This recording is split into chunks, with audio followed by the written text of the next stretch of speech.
Thank you for talking. I really am enjoying the season. To start out, so obviously at the end of the first one is when she falls and they have had their fight, but they sort of get closer after this. But there's a lot of kind of push and pull back and forth with, with fighting, with getting over it, with getting closer, with getting further. Can you both sort of tease sort of that trajectory through the season of how the relationship is going to be? I mean, it sort of continues in that manner for most of the show, to be honest. It's very up and down, which was great and also kind of tricky to play at times because we were shooting out of order, as you most often do. And so keeping track of where exactly we were in the relationship and whether we were having a good day or a bad day was a little difficult to keep track of sometimes. But yeah, enjoy that. Yeah, I mean, there was I was going to say there were some weeks where we were shooting a kind of every episode at once, and we were backtracking and forward tracking through our relationship and trying to figure it out day to day. And sometimes within a day we'd be doing different episodes, and it's you have to do somersaults to kind of keep on top of it. And it's quite gratifying to watch it now and be like, yeah, I think we've kind of made sense of it. Kind of makes sense. But yeah, there's a lot of back and forth. It carries on in that vein for sure. Now you get to see it more. I wanted you both to sort of tease a little bit too about some of the obstacles they face. I would say probably the two biggest ones being the doctor, and also I think the Marquise, it seems like, is trying to help at times, but maybe trying to stir trouble. It's not completely clear. So can you sort of talk about those two things a bit? Whichever one of you wants to go first. You go, Harry. I mean, it's kind of hard to talk about without giving anything away. But yeah, I think they're part of this world where reputation is everything and people are always talking about you and they know that. And so it's so hard to, they really don't want all of their troubles out there, but people just keep getting involved because people love the goss.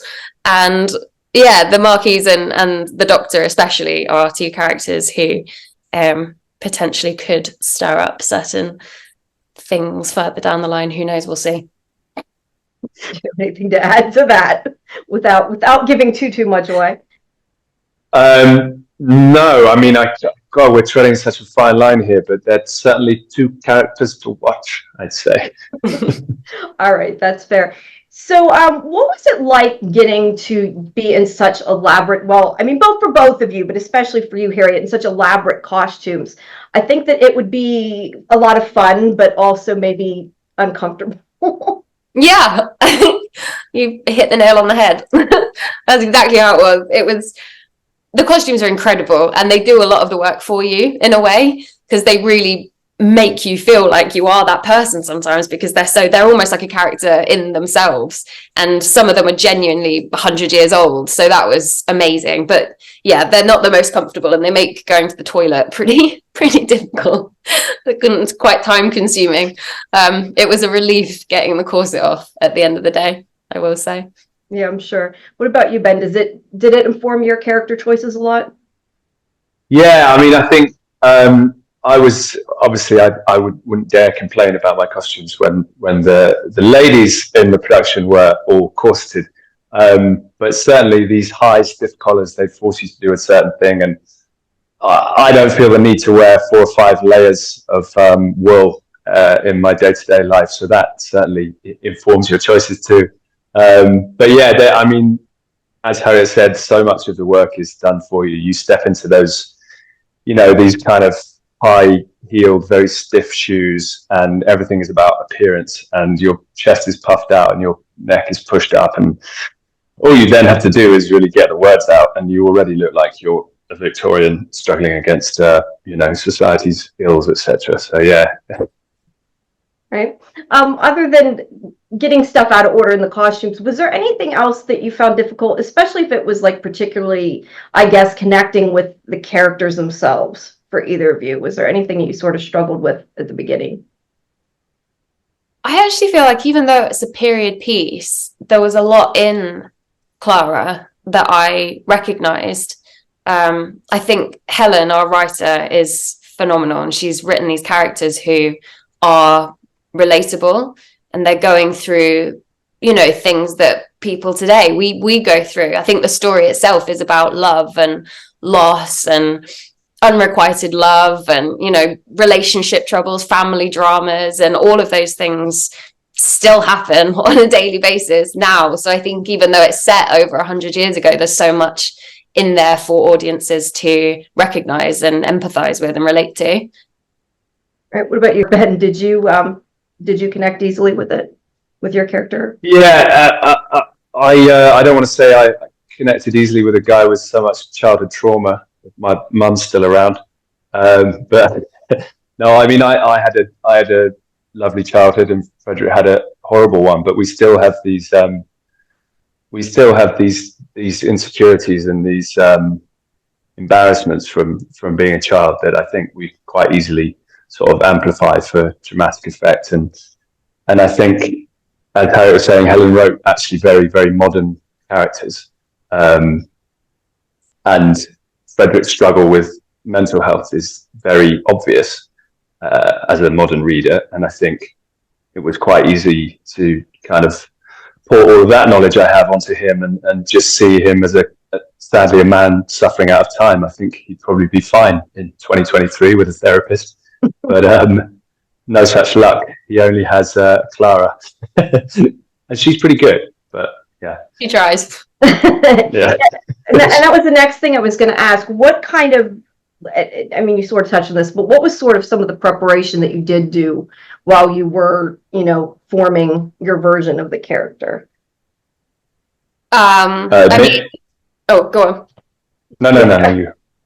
Either one. It doesn't matter. Whoever wants to talk first. Well, I was just going to say, the classic dialect coaching, horse riding training. We had a few horse riding sessions together as well, which was really fun. Yeah, your answer's going to be way better than mine. You should go. Go ahead, Ben. Yeah, I mean, all of those things kind of specific to production, and for me, a lot of just because the scripts didn't arrive till quite late, so I knew I had something to go off, but not an awful lot. So I was just kind of throwing myself into the period, into music and art and architecture, and trying to find something that clicked or that excited me or helped to make sense of the period. And yeah, you're just looking for one little hook to kind of get in there that you can then use hopefully on set and when shooting. Yeah. Okay. Now, Harriet, you mentioned the horses. Was that something you were familiar with, or was that like new that you had to navigate, I guess? No, I think I'd been on a horse once, maybe twice. So that was pretty new. And I was actually so excited about learning how to horse ride because it was something that I'd always wanted to do. So I was really grateful that this show gave me that opportunity. And in the end, I don't know if we're allowed to say this, but we weren't on real horses in the end. They were mechanical ones. So all of those lessons kind of went out the window. And on the day, we actually had to learn how to make a fake rubber horse look like a real horse. Well, at least you got the real training anyway. What about you, Ben? Did you learn to do anything new besides that? I had done a little bit of riding when I was younger, but I was very grateful for the lessons because I think there's riding and then there's acting whilst riding and trying to look relaxed. Yeah, I mean, I wish we'd done training on the rubber horses. Those things are an absolute nightmare. Keep an eye out, see if you can see which shot it is where we're on rubber horses. Yeah. Yeah, I would think that the fake ones would be easier, but maybe not. Maybe not. They are because they barely move, but then that's hard in itself because you then have to make it look like actually you're on a real horse. Well, that makes sense. Was there anything that you both learned though about not physically to do, but about yourselves, maybe from just even an acting standpoint, or just personally, just from the experience that it sort of taught you, that or changed you in some way? You're not speaking, so I think for me, I think I sort of prided myself on not having to be method before I did this show. And then actually the amount of times I had to take myself off and kind of stay in a certain mood or, really focus on one thought to get to where I needed to for the scene was interesting. But then, I mean, I haven't done a part that's demanded so much of me. So I think in that's probably what I learned. It's always harder than you think, basically. What about you? Did it teach you anything about yourself, Harriet? That's such a good question. And I can't, like, nothing comes to mind, but I learned so much from doing this show, like a million things.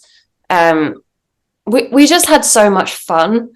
And I think that's something that I really learned as well, is how obviously you take the work seriously, but how important it is to not really take yourself seriously and actually to just relax. I think having fun is such a huge part of relaxing, and vice versa. And I think it's especially important when you're dealing with a storyline or scenes that are so intense and, you know, require a lot emotionally. I think it's so important to be able to flip out of that whenever you can and just have a laugh, which is really what we did on set. We had a lot of laughs.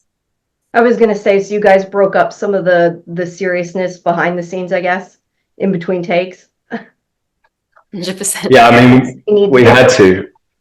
There were some weeks that were, in fact, the first couple of weeks were so heavy that when the cameras rolled, that it meant when the cameras weren't rolling, we were having a great time, because there's no other way of surviving it, really.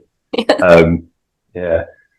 There was quite a lot of corpsing in certain scenes where it wasn't really appropriate. Yeah, I was going to say, this isn't usually a super funny show that you should be laughing all the time. Can you tease maybe like one of your favorite scenes that won't give too much away? Something that you can just kind of tease to fans who haven't seen it yet. There's Harry and I have some great scenes, obviously. There is a scene between, can I say it? My brother and I. That is a favourite of mine. Say no more than that. That's fair. Just a little bit. Is there anyone you could think of, Harriet, that's not so? Sorry, I know sometimes that's. It isn't going to give anything away. This is so hard. So, I mean, I also have some really lovely scenes with Hannah Onslow, who plays my sister Emily, later on, which were just a joy. She's such a great actor, and we really got on as well. So it was so brilliant working with her, and nice to have scenes with her, because at the minute our lives are very separate. Clara leaves home and she is thrust into this world, and she doesn't really see her sister or her mum. So yeah, I was going to say, is there anybody that you would like to have had more scenes with? I mean, I know there's some party scenes and dinner scenes, so sometimes everybody's sort of there, but you don't necessarily, interact as much with everybody. Was there anybody for either of you that you had really wanted to get a chance to spend more time with? I felt very hard done by, because I barely saw any of Sophie Thompson, Clara's mother. And the scenes I did have with her were just she's such a pro. She's so funny. She just makes everyone laugh all day, every day, and seems to do it so effortlessly. And Frederick spent so much time in this very dark, very serious world that I was, there were whole days on set where everyone had been laughing in the scenes and out of the scenes, whereas Frederick doesn't get to laugh ever, really, on screen. So I was jealous of everyone all the time, basically. What about you? Is there someone you would have liked to have worked more with? Richard and Alice, and obviously like my character Kid, who were in season 1 and played Ben's parents. But I never got to do scenes with them, obviously, because I was in a different time to them. But also I never got to meet them. I met Alice briefly, but I never got to meet Richard, and I was disappointed about that, because I think he's such a brilliant actor, and I was a big fan of season 1. So I wish I'd have been able to meet them. Yeah, I was going to say that can't really happen. So. No. The only other thing I want to ask about is the sets. This place is beautiful. Now, granted, to me, it's a little more grand because I'm in the United States. I don't see, big places like that to begin with. But do you both have like a favorite, I guess, set or area or location that was something that sort of stood out to you? We went back to Basildon House, I think it was called, or Basildon Park, which was in Reading. We went there on 3 separate occasions for like a good chunk of time to shoot all of our interior scenes for the inside of our Belgravia house. That's where they were all shot. And I loved that because I'd been there the year before with a friend just to have a look around, because I love visiting old houses like that. And so to then go back and pretend that it was our house was pretty amazing. So I'd say that was my favorite. What about you, Benjamin? Yeah, I mean, Basildon House was nice because we spent weeks on end there, and it did start to feel like our sort of home from home in a strange way. But on our honeymoon, we go to Lake Como, which was actually, sad to say, Scotland. Not sad to say, but we went to this place called Gosford House. And in episode 1, we are just gawping at these incredible Italian architecture and all this marble surrounding us. And that was pretty much, I don't think we saw that before we did the take. So we are just kind of going, bloody hell. No acting required. Yeah. Yeah, I'm sure it helps. Well, it's all very beautiful. The sets, the costumes, all of it. I'm sure it'd be a lot of fun to be there. Great. Well, thank you both of you for your time. I appreciate it. Like I said, I really enjoyed it. So thank you so much. Thank you so much. Have a good rest of the day. I'm not sure what time it is there, but have a good Neither are we. Yeah.